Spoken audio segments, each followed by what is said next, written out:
Welcome to our channel. నేను మీ తిరుపతి వాసాల. కరీంనగర్లో బీజేపీలో సీనియర్ నాయకులు సుగుణాకర్ రావు గారితో ఉన్నాం మనం. గత కొన్ని రోజులుగా కరీంనగర్లో జరుగుతున్న వర్గపు పోరు గురించి కావచ్చు, పార్టీకి సంబంధించిన విషయాలు కావచ్చు, అనేక విషయాలు మనం ఆయన గారితో మాట్లాడి తెలుసుకునే ప్రయత్నం చేద్దాం. నమస్తే సార్. అండి. సార్ ముందుగా ఆ, సార్ మీకు గతంలో బండి సంజయ్ మీద ఫిర్యాదు చేస్తాం, బండి సంజయ్ వల్ల పార్టీ అప్రదిష్ట పాలవుతుందని కొన్ని టాపిక్లు అయితే వినపడినాయి హాట్ న్యూస్ లో.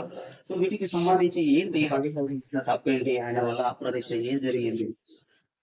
ఇక్కడ వ్యక్తులు ప్రాధాన్యత కాదు, విధానాలు ప్రాధాన్యత. విధి విధానాల లోపం జరిగిన విధానాల్లో వ్యక్తులు అంటుంది. సుధాకర్ రావు ఉండడు, ఇంకో నాయకుడు ఉండడు. నాయకుడి ఆధారంగా నేను ఏంటంటే భారతీయ జనతా ప్రతిపాదన సైద్ధాంతిక దృక్పథంతో కార్యాచరణ, మా కార్యాచరణ సైద్ధాంతిక దృక్పథం కార్యాచరణతో నడుస్తూ ఉంటుంది.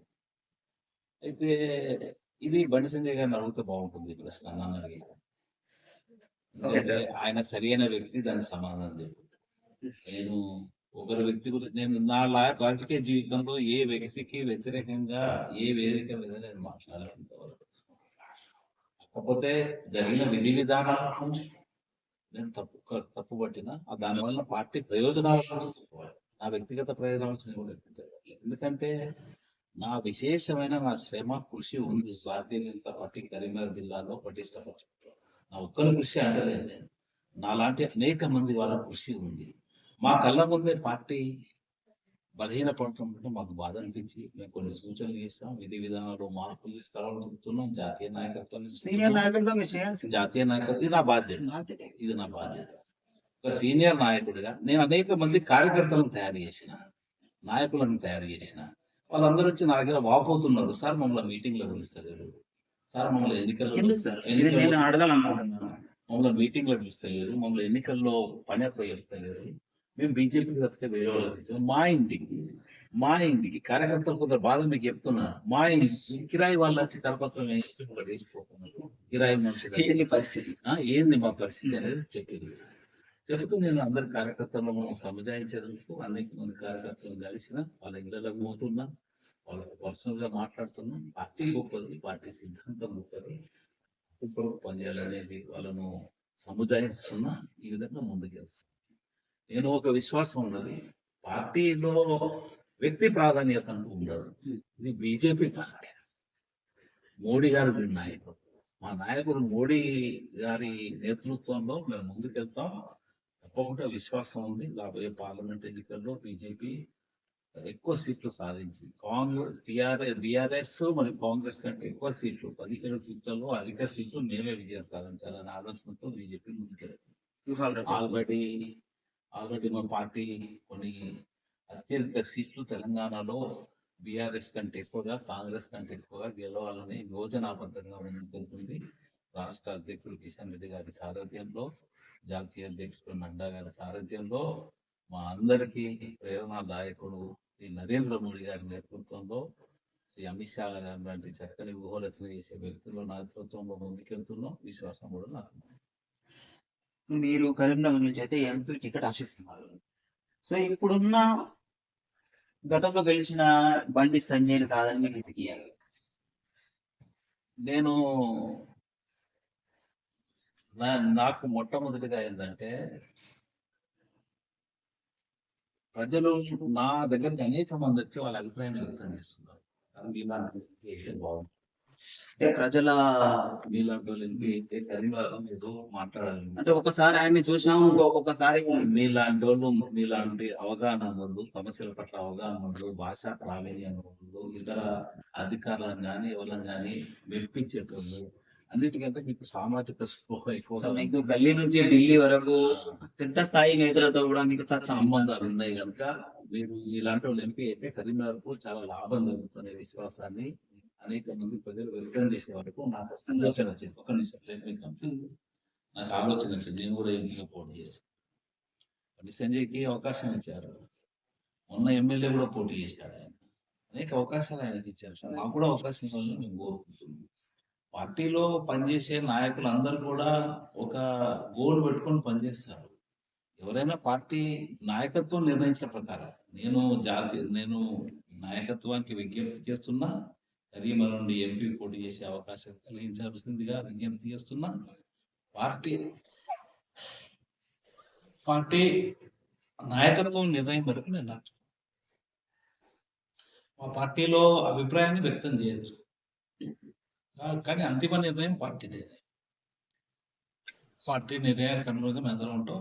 నాకు కార్యకర్తలు కానీ, నాయకులు కానీ, ప్రజలు కానీ నా అభ్యర్థిత్వాన్ని ఎక్కువ ముందుకు అదే విశ్వాసంతో నేను ముందుకు వెళ్తున్నా. నేను కూడా నాకు ఒకటి అనిపిస్తుంది, నేను నేను ఒక నా ప్రత్యర్థులకు ఛాలెంజ్ చేసిన ఒక విషయం చెప్పదలుచుకున్నాను. నా లాంటి ఎంపీ గెలిస్తే కరీంనగర్లో అనేక వినూతన పథకాలు, వినూతన అభివృద్ధి కార్యక్రమాలు చేసి చూపిస్తానని విశ్వాసంతో. మీరు ఎంపీగా గెలిస్తే ఏం చేస్తారు సార్? ఒక 4 నిమిషాలు. మొట్టమొదటిగా మీ అందరికీ తెలుసు, కేంద్రంలో మళ్ళీ భారతీయ జనతా పార్టీ ప్రభుత్వం రాబోతుంది. మోడీ గారు ప్రభుత్వం. కరీంనగర్లో చాలా వనరులు ఉన్నాయి. ఉదాహరణగా ఇందాక చాలా నీళ్లు ఉన్నాయి, గనులు ఉన్నాయి, మానవ వనరులు ఉన్నాయి. ఈ మానవ వనరులను సద్వినియోగం చేసుకొని, ఈ ప్రకృతి వనరులను సద్వినియోగం చేసుకొని ఇక్కడ అనేక మందికి ఉపాధి అవకాశాన్ని కలిగించవచ్చు. సపోజ్ ఈరోజు మన దగ్గర ఉండే నీళ్లతో ఏమున్నా మన రైతులు ఉన్నారు. ఈరోజు అష్ట కష్టాలలో రైతాంగం ఉన్నారు. రైతులకు కొత్త కొత్త విధానాలు అవలంబించవచ్చు. ఇక్కడ మెగా ఫుడ్ పార్క్లను ఏర్పాటు చేయొచ్చు. ఇప్పుడు లైఫ్ స్టైల్ కూడా మారింది. ఉదాహరణకు ట్రెడిషనల్గా అందరం ఎందుకంటే అన్నం మాత్రమే తెలియదు. ఈరోజు వివిధ తినకుండా ఈ పదార్థాలు గమనించారు.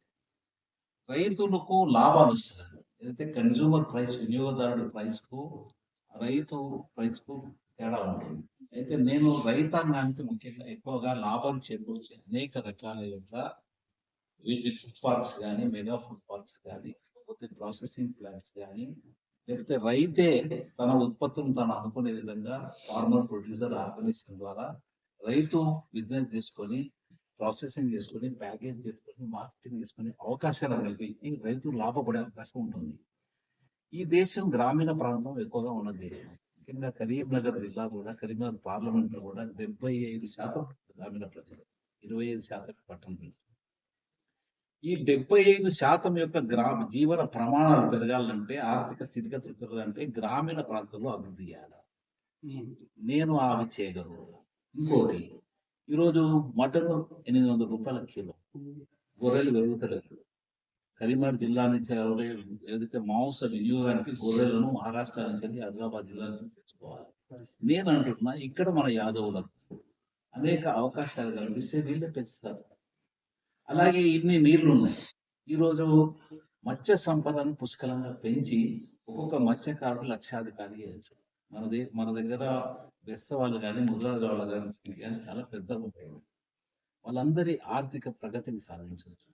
దురదృష్టవశాత్తు ఎవరు ఆలోచిస్తారు ఈ విషయం? కరీంనగర్ మీరు ఉదాహరణ, కరీంనగర్ టౌన్ కు ఒక రింగ్ రోడ్ వేసి నువ్వు ఇండస్ట్రియల్ పార్క్ గా రింగ్ రోడ్ చుట్టూ చేస్తే, Hyderabad ring road industrial park చేస్తాను కాంగ్రెస్ పార్టీ అంటుంది. నేను అనుకుంటున్నా, హైదరాబాద్ ని సెంట్రిక్ ఎందుకు చేస్తారు? కరీంనగర్ చుట్టూ ఒక రింగ్ రోడ్ వేసి ఇండస్ట్రియల్ పార్క్ చేస్తే కరీంనగర్ లో చదువుకున్న విద్యార్థులు అంతా కరీంనగర్ లో ఉండిపోతారు కదా. నాకు ఆ యోజన ఉంది.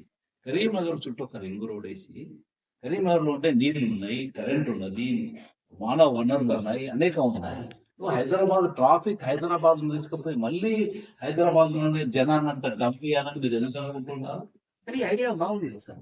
కరీంనగర్ ఈ ఐడియా, నేను ఇటువంటి ఐడియాతో నాకు అనేక వినూతన పథకాలు చేయాలనే ఆలోచన ఉంది. అందుకని ఒకసారి నేను ఇంటికి వెళ్ళాను. నేను వెళ్తే ఇంటికి చూసిపోతాను. శాశ్వతంగా గత ఎంపీలు ఎవరు ఏలైనంత పనిని నేను చేసి చూపిస్తాను ఛాలెంజ్ చేస్తాను. అంత విజనరీ నా దగ్గర ఉంది. అంత అధ్యయనం నేను చేసి ఉన్నా. నేను ఛాలెంజ్ చేసి చెప్తున్నా, ఈ విషయంలో డిబేట్ పైన ఎవరితోటైనా చర్చించకు సిద్ధంగా ఉన్నా. ఏ వేదిక దగ్గరికైనా నేను రాగలుగుతాను. ఎట్లా కరీంనగర్ అభివృద్ధి చేయొచ్చు? ఇంకే నాయకుడైనా వచ్చి మాట్లాడవాను, ఏ పార్టీ నాయకుడైనా వచ్చి మాట్లాడవాను. నేను ఛాలెంజ్ చేసి చెప్తాను, విశ్వాసంతో చెప్తున్నా. ఈరోజు మా పార్టీలో రైతాంగ సమస్యలు పట్టి గత 15-20 ఏళ్ళకెళ్ళి నేనే ప్రధాన అధ్యయనం చేసిన వ్యక్తి. దేశంలోనే ప్రధానంగా రైతాంగ సమస్యల పైన బాగా అవగాహన ఉన్న కొద్ది మంది నాయకులలో బీజేపీలో నేను ఒకరు. నా సేవలు అమలు చేయాలి, నా ఆలోచనలు అమలు చేయాలి. కేవలం నా ఆలోచన నా బుర్రలో ఉంటే ఏమొస్తుంది? నేను అనేక మంది ఐఏఎస్ అధికారులతో విధానకర్తలతో నేను ఢిల్లీ పోయినప్పుడు కలిసి మాట్లాడుతూ ఉంటాను. సార్ ఇట్లా చేయాలి. ఉదాహరణకు కలెక్టర్లు కూడా సూచన సంగతి చెప్తానండి. మన దగ్గర చెరువు కట్టను, కుంట కట్టను, ఏం చెట్లు వట్టి చెట్లు మూసుకుంటాయి.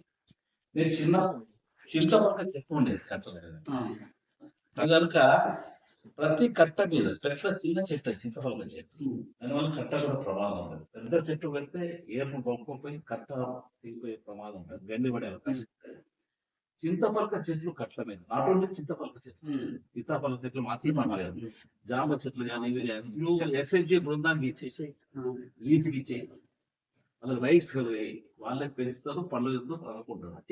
ఈరోజు మహిళా శక్తి ఎంత వృధాగా పోతుంది. నువ్వు ఏర్పరిచిన మహిళా సంఘాలన్నీ కేవలం వడ్డీ వ్యాపారాలు చేసుకుంటారు. వడ్డీ వ్యాపారాలు చేసుకుంటారు, మనీ రొటేట్ అవుతుంది కానీ మనీ జనరేట్ కాదు కదా. గమనించండి పదజాలం. మనీ రొటేట్ అవ్వడం లేదు, మనీ జనరేట్ అవ్వడం లేదు. ఉత్పాదన పెరగదు కదా.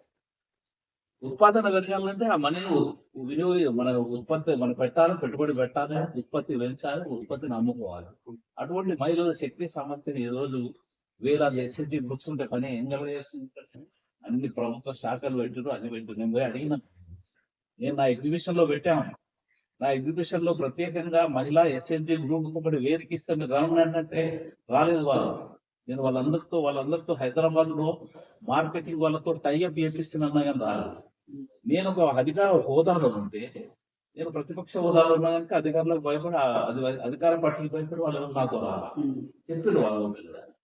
అదే నేను అధికార హోదాలో ఉంటే ఎస్ఎన్జి గ్రూప్స్ యొక్క మహిళా బృందాల యొక్క ఆర్థిక ప్రగతి నేను చేయగలుగుతాను, మార్కెటింగ్ చేయగలుగుతాను. ఇక్కడ పిలిగ్రీ ఉంది కరీంనగర్ పిలిగ్రీ ఇండస్ట్రీకి ఇక్కడ ఉన్న పాలకులు ఏం చేశారు? ఎన్నిసార్లు గెలిచిన వాళ్ళు నేను ప్రశ్నిస్తున్నాను. కేంద్ర ప్రభుత్వం గుర్తించి వాళ్ళకి ఇంత కలుగ చేస్తుంది. మన 2020 సదస్సులో కూడా మన కరీంనగర్ నుంచి పోయాయి G20 సదస్సు. పిలిగ్రీ అంతర్జాతీయ వాళ్ళు ఎందుకు ఆకర్షించకూడదు? పిలిగ్రీ ఉత్పత్తులు వాళ్ళ దృష్టికి ఎందుకు తీసుకుపోవద్దు? మీలాంటి నాయకులు సపోర్ట్ అయితే కష్టం. అందుకనే ఇట్లాంటి ఎన్నో వినూతన ఆలోచనలు అయితే ఈ ఆలోచనలను అమలు కావాలంటే నాకు అధికార హోదా కావాలా? అధికారులు అప్పుడు నా మాట్లాడారు. నేను అధికారం లేకుండా కూడా ప్రయత్నం చేసిన, నేను అధికారంలో ఉన్నాను. దురదృష్టం అధికారులు ఈ విషయం ఆలోచిస్తలేదు. ఎంతసేపు రెచ్చగొట్టే ప్రసంగాలు, రెచ్చగొట్టే ఉపన్యాసాలు, వాడిని వీడు తిట్టడం, పొద్దున్న నాకు ఇద్దరు తిట్టుకుంటారు, రాత్రి కూడా ఒకటే టైం ముందు బంధువులతో భోజనం చేస్తాను. ఈ దురదృష్టం, ఇటువంటి పాలిటిక్స్ ను దూరం చేయండి ప్రజలు. కరీంనగర్ ప్రజలకు విజ్ఞప్తిస్తున్నా, ఈ రాజకీయాలను, ఈ రాజకీయ నాయకులను చుదముట్టించారు, అప్పుడే మీరు బాగుంటారు. ఏదైతే ప్రక్షాళన జరిగిందో అట్లాగే ఇందులో కూడా ప్రక్షాళన జరగాలి. ఎందుకంటే ఉదయం పూట తిట్టుకుని రాత్రి పూట టేబుల్ వంచుకునే నాయకత్వం వద్దు. కరీంనగర్ కు ప్రజల గురించి ఆలోచించే నాయకత్వం కావాలని పుట్టిగా ఊకదంపుడు ఉపన్యాసాలు ఇచ్చే నాయకత్వం వద్దు. ఆలోచనలు అమలు పరిచి చెప్పిన మాట కట్టుబడి ఉండే నాయకులు. అంటే మాటలకి పరిమితం. ఇంకో విషయం ఏంటంటే ఈ రోజు రాజకీయాలు అంటే వ్యాపారం. 10 పైసలు పెట్టుడు 100 పైసలు, ఏమి ఉన్నాను కూడా 100 రూపాయలు సంపాదిస్తాను.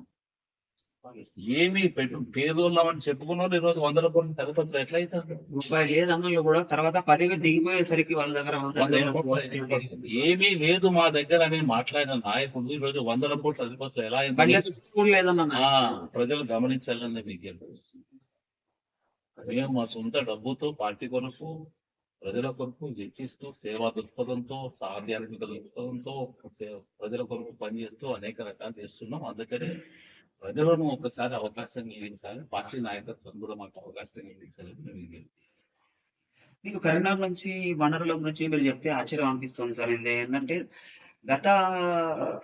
మీరు చెప్పినవన్నీ కూడా పథకాలు ఉన్నాయి, కానీ అవి పథకాలు లాగానే ఉన్నాయి, ఒక బోర్డు మీదే ఉన్నాయి.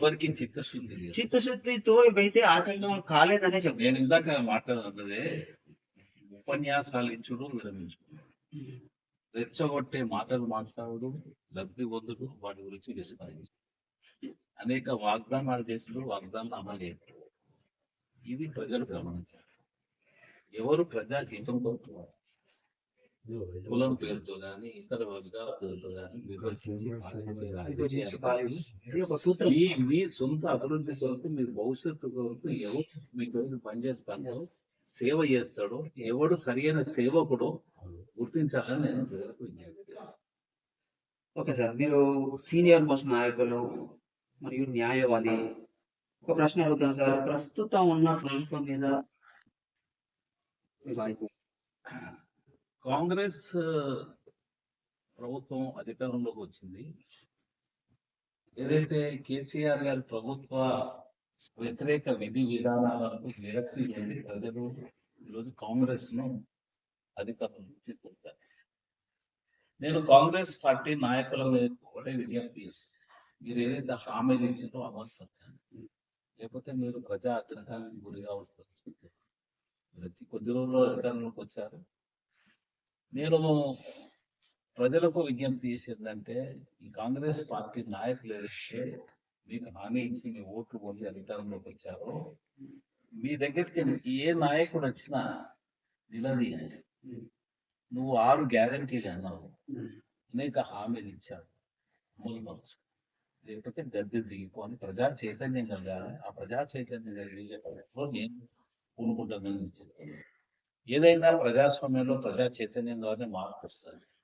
ఈరోజు నిన్న దాకా ప్రగతి భవన్ లో రాజభోగాలు అనుభవించిన కేసీఆర్ మాత్రం ఈరోజు తన సొంత యూనిట్ వెళ్ళిపోవాల్సిన పరిస్థితి. This is the greatness of democracy. ఇది కేసీఆర్ కి అప్లై అవుతుంది, మాకు అప్లై కాదు అనుకోకూడదు. ఇది అందరికీ అప్లై అవుతుంది. ఇది ప్రజాస్వామ్యబద్ధంగా ఎన్నిక కాబడే ప్రతి ప్రభుత్వాన్ని కూడా వర్తిస్తారు. చెప్పినవి అమలు పరచండి, హామీలు అమలు పరచండి, రాష్ట్రాన్ని అభివృద్ధి పథంలో తీసుకోండి. కానీ నిన్న మొన్న అసలు తీరు చూస్తే వీళ్ళు వాళ్ళని దొంగ, వాళ్ళని వీళ్ళని దొంగ, తేడా ఏమి లేదు. కాంగ్రెస్ వ్యవహార శైలిలో తేడా ఏమి లేదు. ఎంతసేపు వీళ్ళు రేపు ఏమైనా అమలు చేయకపోతే వాళ్ళే కారణం అనేది ఇప్పుడే ఎత్తి చూపించే ప్రయత్నం చేస్తున్నారు. కానీ ప్రజలు అంత ఈజీగా మిమ్మల్ని వదిలిపెట్టాలని కాంగ్రెస్ నాయకులను హెచ్చరిస్తున్నారు.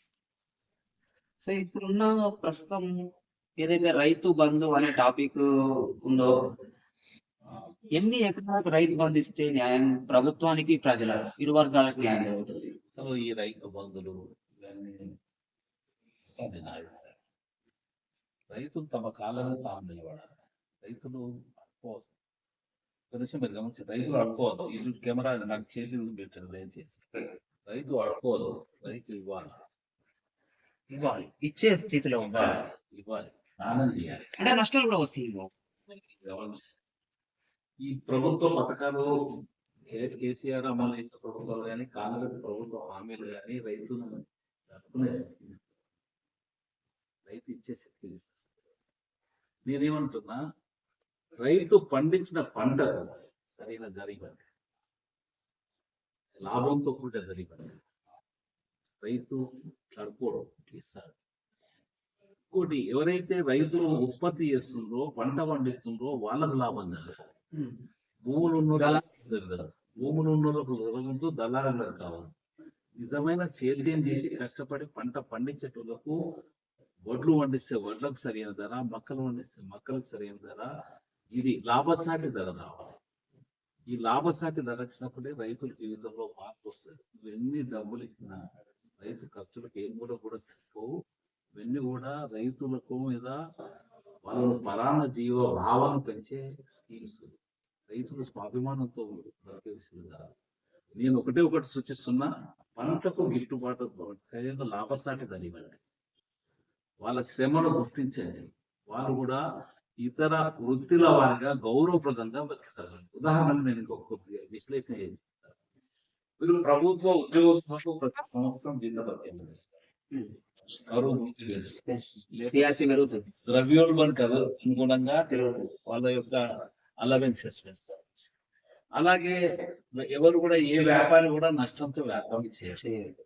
ఏ వస్తువు ఉత్పత్తిదారు మ్యానుఫ్యాక్చరర్స్, చిన్న గుండు సూది నుంచి రైలు ఇంజన్ వరకు తయారు చేసేటోళ్ళు కూడా ఎవరితో నష్టాలతో వ్యాపారం చేయరు. కానీ ఈ రోజు రైతు మటు మాత్రం నష్టానికి పండుకోవాలి. ఇదేం పద్ధతి? అందరూ లాభసాటిగా ఉండాలా, అందరూ లాభాన్ని కోరుకోవాలా, అందరూ పరిస్థితులకు అనుగుణంగా తమ యొక్క ఆర్థిక వనరులు పెరగాలని కోరుకున్నప్పుడు రైతు మటుకు మాత్రం తను పండించిన పంటను తక్కువ ధరకు ఎందుకు అమ్ముకోవాలని నేను ప్రశ్నిస్తాను. రైతు కూడా తన పండించిన పంట కూడా లాభసాటిగా ఉంటే నువ్వు వచ్చే పైసలు ఎంత పోవాలి? నువ్వు సపోజ్ ఒక క్వింటాల్ కు నీకు లాభసాటి ధర వస్తే నీకు ఒక క్వింటాల్ కు 40,000 వస్తే నువ్వు ఇచ్చే 5,000 కానీ 10,000 కానీ ఎందుకు అనుకుంటున్నావు? ఎకరాన 40,000 30,000 లాభం వచ్చినప్పుడు రైతు సగం. ఇంకోటి గ్రామీణ ఎకానమీ పెరుగుతుంది. ఈ రోజు 70% మంది ప్రజలు గ్రామాలలో ఉన్నారు. ఆ గ్రామాల ప్రజల జీవన ప్రమాణాలు పెరగాలంటే, ఆర్థిక స్థితిగతులు పెరగాలి, వాళ్ళ సామాజిక పరిస్థితులు మారాలంటే వాళ్ళ యొక్క ఏదైతే వ్యవసాయం అనే ప్రధాన రంగం ఏదైతే గ్రామీణ ప్రాంతంలో ఉంటుందో అది వాళ్ళకు వనరులు పైసలు వాళ్ళకు సరైన వచ్చినప్పుడు ఆదాయాలు పెరిగినప్పుడే గ్రామీణ ప్రాంతాలు ఉంటుంది. లేకపోతే హైదరాబాద్ లో బిల్డింగ్లు పెరుగుతాయి, లేకపోతే కరీంనగర్ లాంటి పట్టణాలు విస్తరణ జరుగుతుంది. గ్రామీణ ప్రాంత ప్రజలు ఇదే పరిస్థితిలో ఉన్నారు. అందుకనే పండించిన ఉత్పత్తి కౌలు రైతు కానీ, భూమి సొంత యజమాని రైతు వ్యవసాయం చేసుకున్న రైతులు కానీ వాళ్ళు పండించే పంట కనుక ఇంకోటి ప్రభుత్వం బీఆర్ఎస్ ప్రభుత్వానికి కాంగ్రెస్ ప్రభుత్వానికి విజన్ లేదు అన్నాడు. రైతుల పట్ల ఓటు బ్యాంక్ అవుతుంది. వాళ్ళు ఎంతసేపు ఇటువంటి యొక్క ఫ్రీబీస్ అంటే పుక్కడికించి ఓట్లు పొంది ఎట్లా అధికారంలో సాగించాలని ఆలోచిస్తారు కానీ వాళ్ళను శాశ్వత ప్రాతిపదికన వాళ్ళ యొక్క జీవన ప్రమాణాలు వాళ్ళ ఆర్థిక వనరులు పెంచాలనే ఆలోచన ఈ ప్రభుత్వాలకు లేవు. అలాంటి ఆలోచన అనేక పథకాలు ఉన్నాయి. మాలాంటూ అమలు చేసుకో మాలాంటూ అమలు చేయలేదు. నేను విశ్వాసం చెప్తున్న మాలాంటి కనుక అవకాశం వస్తే ఈ రైతాంగం యొక్క జీవన ప్రమాణాలు పెంచడం ఎట్లా అనే విధి విధానాలు కూడా మా దగ్గర ఉన్నాయి. అమలు చేసి చూపించి వాళ్ళ యొక్క నిరూపించగలుగుతాం అనే విశ్వాసంతో నేను చెప్తున్నా. కాంగ్రెస్ ప్రభుత్వం ఆ పని చేయలేదు. మళ్ళీ వీళ్ళ మీద వాళ్ళు తిట్టుకుంటూ, వాళ్ళ మీద వీళ్ళు తిట్టుకుంటూ, ఓళ్ళు తిట్టుకుంటూ ప్రజల్ని ఈ విధంగానే పరాణజీవులుగా చేయాలనే ఆలోచన వీళ్ళకు ఉన్నది. కానీ వాళ్ళని స్వావలంబనతో వాళ్ళ కాలంగా వాళ్ళు పట్టుకొని వాళ్ళ ఆర్థిక సామాజిక స్థితి పెంచాలనే ఆలోచన ఈ రెండు పార్టీలకు లేదు. సరే, ఈ నేపథ్యంలో ఇప్పుడు రానున్న ఎంపీ ఎలక్షన్ల నేపథ్యంలో కరీంనగర్ లో బీజేపీలో తీవ్ర స్థాయిలో వర్గపోరు వస్తుంది. ఎట్లా చూడవచ్చు? కరీంనగర్ బీజేపీ స్థానాన్ని అనేక మంది కోరుకుంటున్నారు. అన్నట్టుగా పార్టీ నాయకత్వం సరైన నాయకుడిగా గుర్తించి టికెట్ ఇస్తుంది. మాది ఏదైనా కానీ ఎవరైనా అంతిమ నిర్ణయం పార్టీ నాయకత్వం నిర్ణయాన్ని కట్టుబడి ఉంటారు. టికెట్ ఆశించడంలో తప్పులేదు. అందరూ ఆశించారు, టికెట్ అంతర్గతంగా ప్రజాస్వామ్యం భారతీయ జనతా పార్టీ. ఇప్పుడు మీరు అన్నట్టుగా ఒకటి సార్, ఇప్పుడు ఇద్దరు నాయకులు ఉన్నారు. ఇద్దరు నాయకులు మీకంటే చాలా ఏజెంట్ చాలా చిన్న ఏజ్ కదా సార్ బండి సంజయ్ గారు. చిన్నవాడు. మీరు జాతీయ స్థాయిలో పనులు చేసినప్పుడు కూడా ఆయన అప్పుడు ఇంకా పార్టీలోకి రాలేదండి, పట్టణ అధ్యక్షులుగా ఉన్నారు. ఓకే. సో ఇక్కడ ఏంటంటే మీకు బండికి గత కొన్ని రోజులుగా విభేదాలు నడుస్తా ఉన్నాయి. ఒకరంటే ఒకరికి పడదు అన్న ఒక టాపిక్ అయితే ఉంది. ఒకసారి ఆయనకి అవకాశం వస్తే, ఒకసారి మీకు అవకాశం వస్తే ఇట్లా నడిస్తే బాగుంటది అన్నట్టుగా అనుకుంటున్నారు. సో దీనికి మీ వాయిస్ ఎట్లా ఉంది? మీ ఇద్దరి మధ్య అసలు విభేదాలకు కారణం ఏంటి? అసలు ఎందుకు వచ్చాయి? నాకు ఏ నాయకులతో విభేదం లేదు. ఆ విభేదాలంతా నాయకుల యొక్క విధి విధానం. వ్యక్తిగతంగా ఎలాంటి విధి విధానాలు మీకు నచ్చలేదు? ఏంటంటే ఈ పార్టీని చాలా కష్టపడి మేము పెంచినాం. నాలంటే అనేక మంది పెంచిండ్రు, కష్టాలు పడ్డారు, ఆర్థికంగా నష్టపోయిండ్రు, అనేక బెదిరింపులకు అటాక్లకు కొంతమంది ప్రాణాలు కూడా కోరు. ఈ పార్టీని అందరి సమన్వయంతో అందరి కార్యకర్తలు నాయకులను సమన్వయపరిచి తీసుకుపోవాల్సిన అవసరం ఉందనేది నేను నాయకత్వం పదవికి నేనే చేస్తలేను, చాలా మంది చేస్తున్నారు. కానీ ఒక్కల ప్రయోజనాల కొరకు ఒక్కల కొరకే పార్టీ పనిచేయడం అనేది కరెక్ట్ కాదనేది చాలా మంది అభిప్రాయం. జిల్లా వ్యక్తులు ఎవరనేది కాదు, ఇక్కడ ఎవరైనా వ్యక్తులు ముఖ్యం కాదు, పార్టీ ముఖ్యం, సిద్ధాంతం ముఖ్యం. పార్టీ ఉంటే మనందరం ఉంటాం. ఇంటికెళ్ళి ఉంటే కోపం ఉంటుంది, ఇంటికెళ్ళి కోపం ఉండదు. పార్టీని పట్టించుకోవాల్సి నాయకులని అంటారు. కానీ పార్టీని ఉన్న ఇంటికెళ్ళని తీసేసుకుంటా అంటే సరిపోతుంది. ఎందుకంటే పార్టీ పటిష్టంగా ఉండాలని ఆ దిశలో అందరం కూడా సమన్వయంగా పనిచేయవలసిన అవసరం ఉంది. నాయకత్వం తప్పకుండా మా అందరి సేవలు ఉపయోగించుకుంటుందనే విశ్వాసాన్ని నేను వ్యక్తం చేస్తాను. ఇంకొకటి బండి సంజయ్కి ఈటల రాజేందర్ కూడా కొన్ని విభేదాలు ఉన్నట్టుగా కొన్ని వర్గాలు వాళ్ళిద్దరూ ఆ, ఈ ప్రశ్నకు వాళ్ళిద్దరే మంచి సమాధానం చెప్పగలుగుతారు. నేను చెప్పడం బాగుంటుంది. ఒక సీనియర్ నాయకులుగా మీరు గత మూడో అన్ని తెలుసు నీకు. కానీ ఇటీవల ఒక పరిణామం చోటు చేసుకున్నది. నేను కూడా రాష్ట్ర అధ్యక్షుడు గారి దృష్టికి తీసుకెళ్ళి, ఒక నాయకుడు పైన ఒక నటుడు సామాజిక మాధ్యమాల్లో తిట్టుకోవడం అనేది పార్టీకి మంచిది కాదనే విషయాన్ని నేను రాష్ట్ర అధ్యక్షుడు అదే కొన్ని సంవత్సరాలుగా చూస్తున్నాం వైఖరి. అదే సామాజిక మాధ్యాల ద్వారా, సామాజిక వేదికల ద్వారా ఒక నాయకుడిని ఇండైరెక్ట్ గా ఇంకో నాయకుడు తిట్టడం, ఇండైరెక్ట్ కాదు డైరెక్ట్ గా పేర్లు పెట్టుకునే దుస్థితి వచ్చేసి ఇది మంచిది కాదు. పార్టీ అనేది నేను పార్టీ నాయకత్వం దృష్టికి తీసుకెళ్ళి సీనియర్ నాయకుడిగా నా బాధ్యతలు నేను నిర్వర్తించిన అనే విశ్వాసాన్ని వ్యక్తం చేస్తున్నాను. ఇన్ని విభేదాల మధ్య పార్టీ ఎలా ముందుకు పోతుంది? నరేంద్ర మోడీ గారు మా పార్టీ నాయకుడు. అలాగే పార్టీకి ఒక దేశంలోనే కాక ప్రపంచంలోనే అతి పెద్ద రాజకీయ పార్టీ బీజేపీ. దీనికి పార్టీ నాయకత్వం ఎప్పటికప్పటికీ సరైన చర్యలు తీసుకొని, సరైన మార్గాలను అన్వేషించి, సరైన విధి విధానాలను రూపొందించుకొని, ఇటువంటి యొక్క భిన్న అభిప్రాయాలను కూడా సమన్వయం చేసుకొని ఈ పార్టీ మామూలు స్థాయి నుంచి ఈ రోజు ప్రపంచంలోనే అతిపెద్ద రాజకీయ పార్టీగా ఉంది. కేంద్రంలో అధికారం ఉంది, అనేక రాష్ట్రాల్లో అధికారంలో ఉంది. మా పార్టీ సమర్థ నాయకత్వం ఉంది. సమర్థ నాయకత్వాన్ని అన్నిటిని కూడా ఇటువంటి చిన్న చిన్న లోపాలను కూడా సరిదిద్ది ముందుకు అంత అంత నమ్మకం మాకు కూడా ఉంది పార్టీ పైన. ఈసారి మీకు గుర్తింపు లభిస్తుందా? నేను తప్పకుండా నాకు గుర్తింపు లభిస్తుంది. నేను ప్రజలు కోరుకుంటున్నారు ఆ విషయాన్ని, నేను కోరుకుంటున్నాను. ప్రజలు ఎవరైతే బాగుంటుందని సుగుణాకర్ రావు గురించి తెలియని ఏదన్నా మాట్లాడు. సుగుణాకర్ రావుకు దగ్గరగా ఉండి చూసినోడు ఎవరు సుగుణాకర్ రావు కామెంట్ చేయలేదు. ఆ విషయంలో విశ్వాసం ఎవడో ఆయన ఇట్లా ఆయన అట్లా అని ఇని చెప్పుడు మాట ఎన్నుకొని ఒక అభిప్రాయంతో మాట్లాడతారు. కానీ నా దగ్గరికి వచ్చి నా సంపర్కంలో ఉండి నా ద్వారా కొంతకాలం గడిపిన వాళ్ళు ఎవరు కూడా నాకు వ్యతిరేకంగా మాట్లాడారు.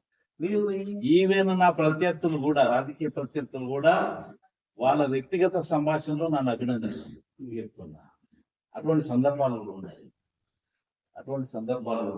నేను సిద్దిపేట జిల్లా సంస్థాగతంగా ఎన్నికలు నిర్వహించేసి ఆ సిద్దిపేట జిల్లాలో పలానా నాయకుడు తప్పు చేసిండు అని కొంతమంది రాష్ట్ర నాయకులు చెప్పారు. మా నాయకుడు ఎవరు నాయకుడు అంటే సుగుణాకర్ పక్షి